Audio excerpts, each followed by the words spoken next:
Good morning, grade threes.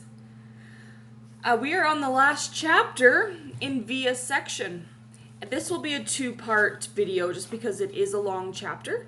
But last chapter of Via's. Time to think. August played up the stomach ache the next day so he wouldn't have to go to school. I admit I felt a little bad for Mom, who was genuinely concerned that he had the stomach bug. But I had promised August I wouldn't tell her about the incident at school. By Sunday, he was still determined not to go back to school. "What are you planning on telling Mom and Dad?" I asked him when he told me this. "They said I could quit whenever I wanted to." He said this while he was still focused on a comic book he was reading. "But you've never been the kind of kid who quits things," I said truthfully. "That's not like you." "I'm quitting," he said. "You're going to have to tell Mom and Dad why," I pointed out, pulling the comic book out of his hands so he'd have to look up at me while we were talking. "Then Mom will call the school and everyone will know about it." "Will Jack get in trouble?" he asked. "I would think so," I said. "Good." I have to admit, August was surprising me more and more.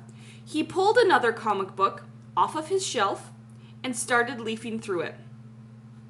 "Augie," I said, "are you really going to let a couple of silly kids keep you from going back to school?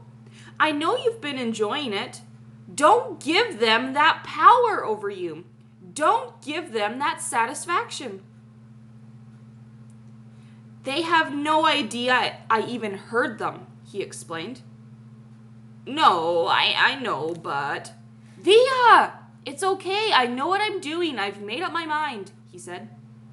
"But this is crazy, Augie," I said, pulling the new comic book away from him too.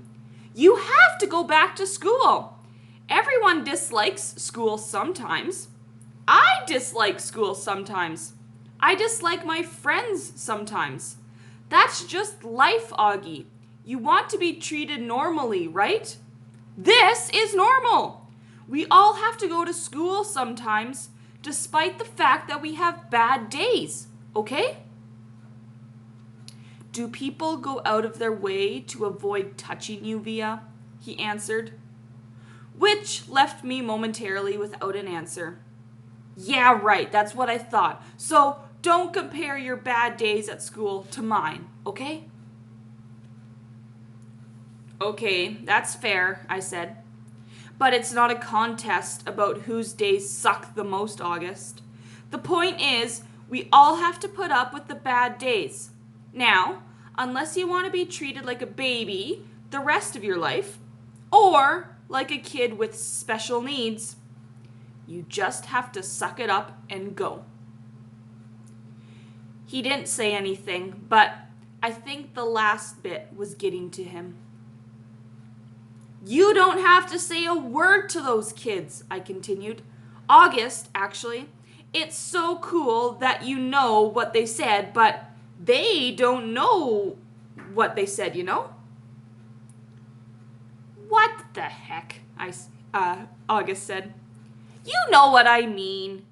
You don't have to talk to them over again. You don't have to talk to them ever again if you don't want to. And they'll never know why," I said. "See? Or you can pretend to be friends with them, but deep down inside, you know you're not." "Is that how you are with Miranda?" he asked. "No," I answered quickly, defensively. "I've never faked my feelings with Miranda." "So why are you saying I should?" August asked. "I'm not. I'm just saying you shouldn't let those little guys get to you, that's all." All right, I'll end it there. In the next video, we'll finish this chapter.